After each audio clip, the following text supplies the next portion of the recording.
Captain America, God's righteous man. Grenade! The serum amplifies everything that is inside, so Get away! good becomes great. This is why you were chosen. Because a strong man who has known power all his life may lose respect for that power, but a weak man knows the value of strength and knows compassion. Not a perfect soldier, It's a little big.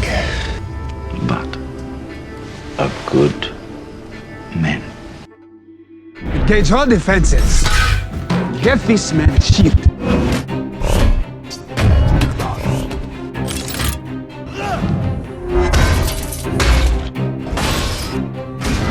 Avengers!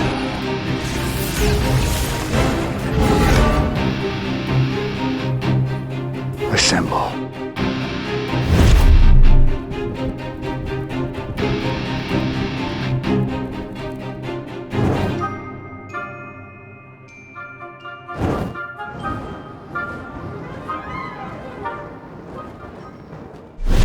The Marvel Cinematic Universe and all the galaxies within it knew him as Captain America, the mortal soldier from Earth who engaged in hand-to-hand combat with one of the most powerful beings in the universe, the son of an Eternal, the mighty 1,000-year-old Thanos of Titan. Captain America, the superhero who for an indelible moment when the universe stood still in silence awaiting its fate, he, with inexorable will and without hesitation, was prepared to go into battle alone against the entire army of Thanos as the last and final defender of all life. This video isn't about Captain America, it's about the man who inhabited this uncorrupted symbol of integrity. It's about an orphan kid from Brooklyn who accepted the challenge of living as a man out of his time, whose strength was born from his single most defining trait, his integrity. It's about the man who wasn't revered because he was Captain America, but was venerated because he was Steve Rogers. You ready to follow Captain America into the jaws of death? Hell no. That little guy from Brooklyn, I was too dumb not to run away from a fight. I'm following him. Unlike almost every other superhero, Steve Rogers wasn't born to a superior alien race on an odyssey of discovery. He wasn't the product of a freak accident or molded by a singular traumatic event, nor was he forced through a portal of experience which led to redefining the essence of his character. There was no transition. Steve Rogers didn't become, he always was. His unyielding spirit of integrity, which infused him with the strength of worthiness, is a power he wielded long before he was physically enhanced as a super soldier, given a shield, and introduced to the world as Captain America. Captain America isn't a hero designed to be misunderstood, to take multiple iterations to comprehend.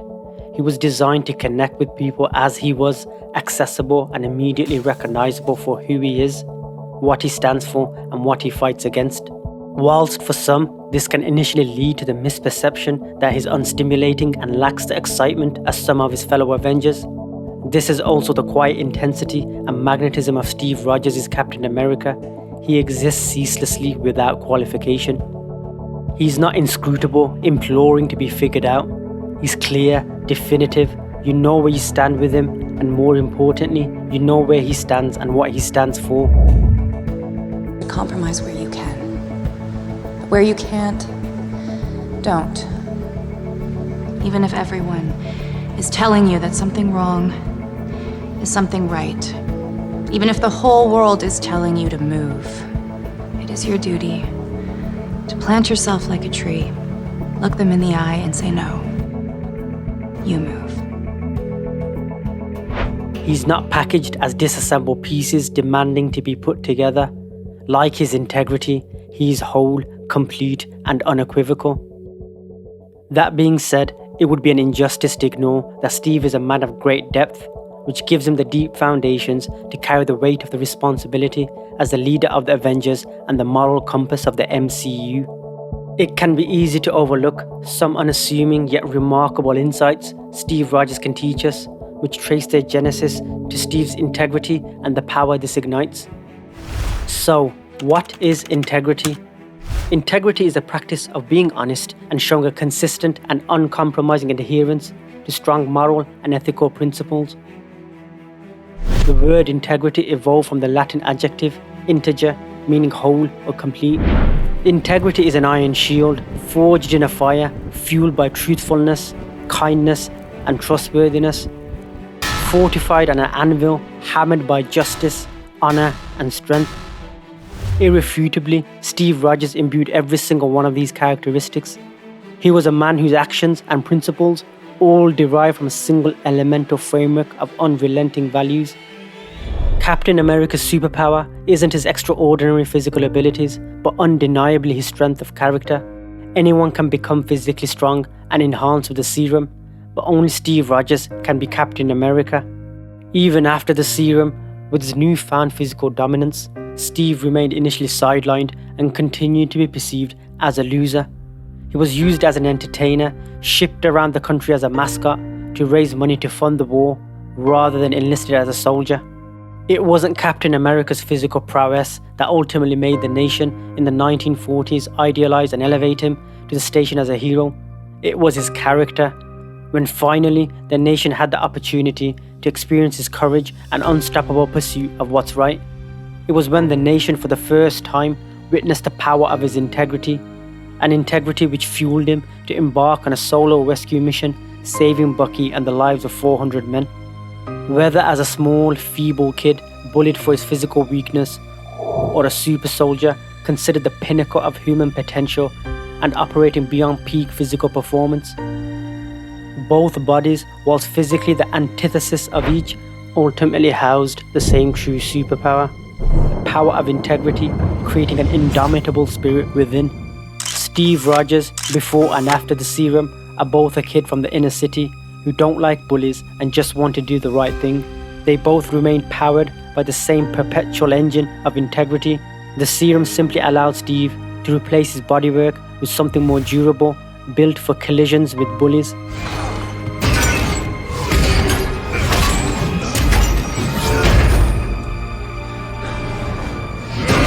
Steve is the paragon of integrity and the power it infuses. It's his integrity that instills in him an impenetrable self-confidence he carries throughout his life. Did you have something against running away? You start running, they'll never let you stop. You stand up, you push back. You can't say no forever, right? It's his integrity that summons the Avengers to serve him as the inevitable leader. You know your teams, you know your missions. Get the stones, get them back. Be careful. Look out for each other. This is the fight of our lives. And we're gonna win. Whatever it takes. It's his integrity that stations him as the last savior of mankind against Thanos. It's his integrity that makes him worthy to wield Mjolnir, Thor's mighty hammer. Many consider Steve traverses through a journey to become worthy of wielding Thor's hammer that spans across the movies in the MCU's Infinity Saga, from the first Avenger to Endgame, where Captain America ultimately summons Thor's hammer in the final battle against Thanos.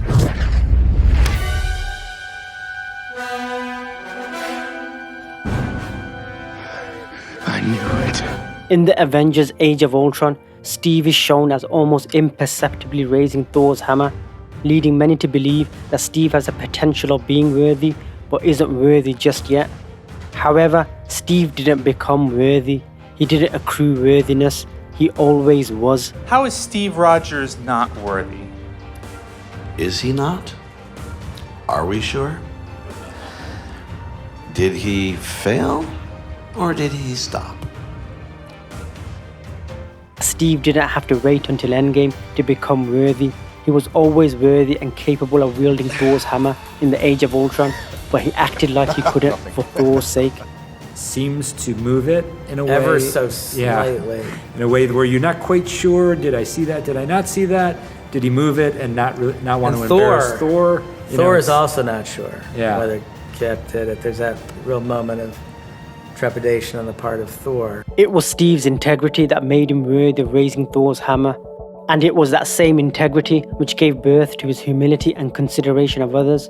It was Steve's respect to Thor's honor which induced him to disguise his power to wield Mjolnir, a power which Steve would have likely simultaneously only just discovered. Come on, Cap.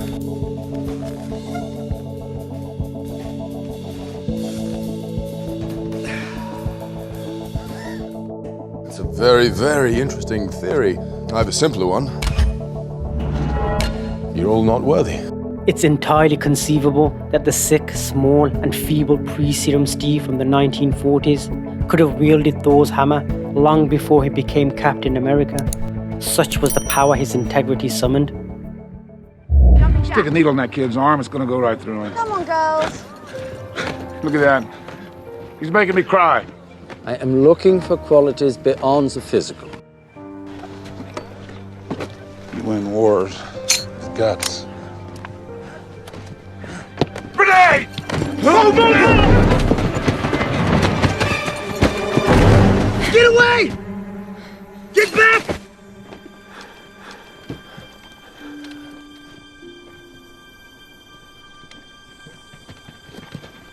Dummy grenade. He's still skinny. Peggy, the woman that becomes the love of Steve's life, experienced the pull of Steve's quiet magnetism, which permeated him even before he was given the serum and evolved into his Herculean physique. It's clear that Peggy developed an attraction to Steve's character, the man he was inside, his perspective on life, and his profound courage. This was a woman who was incessantly encircled by stereotypically big, strong, and traditionally masculine men. Yet it was Steve and the power of his integrity which she gravitated towards. It was his heart and his spirit, the kindness and the fight within these that was captivating. Steve had a good heart, not deep down buried inside beneath his intentions, waiting to be excavated, but illuminated vividly to the world through his actions. Yes, he often concealed his pain, trauma and suffering, but he always displayed his unbridled pursuit to do the right thing. His focus wasn't on the greater good, it was on being good. His focus was on the individual. Thanos threatens half the universe. One life cannot stand in the way of defeating him. But it should. We don't trade lives, Vision. Captain, 70 years ago, you laid down your life to save how many millions of people? Tell me, why is this any different? Steve believed in the power of the individual and the value of the singular human life. He trusted that as a sick, small, weak man in the 1940s, he could make a difference enlisting in the war, that he had a duty which his circumstances didn't excuse him from. Look, I know you don't think I can do this. This isn't a back alley, Steve. It's war. I know it's a war. You Why are you so keen to fight? There's so many important jobs. What do you want me to do? Collect scrap metal Yes. in my little red wagon? Why not, I'm not sir? going to sit in the factory, Bucky. Bucky, come on. There are men laying down their lives. I got no right to do any less than them. That's what you don't understand. This isn't about me. Steve Rogers and his Captain America weren't men of aggression, desiring to kill or seek glory. Having endured bullies his whole life prior to becoming Captain America, he became a natural protector. Do you want to kill Nazis? I don't want to kill anyone. I don't like bullies. I don't care where they're from. Captain America doesn't wield a weapon, but a shield, a symbol of protection and defense. He's a watchman, a defender, a protector of the little guy. His integrity was woven into his shield and manifested in his faith in people. One remarkable and often overlooked yet powerful consequence of Steve's integrity is his fortress-like unassailable self-confidence. It may not be apparent at first glance, but Steve has a reassuring quiet confidence, a real confidence grounded from within, a confidence so natural and effortless, it requires no announcement and exists almost unnoticed. Is that a problem? I don't trust a guy without a dark side. Well, let's just say you haven't seen it yet.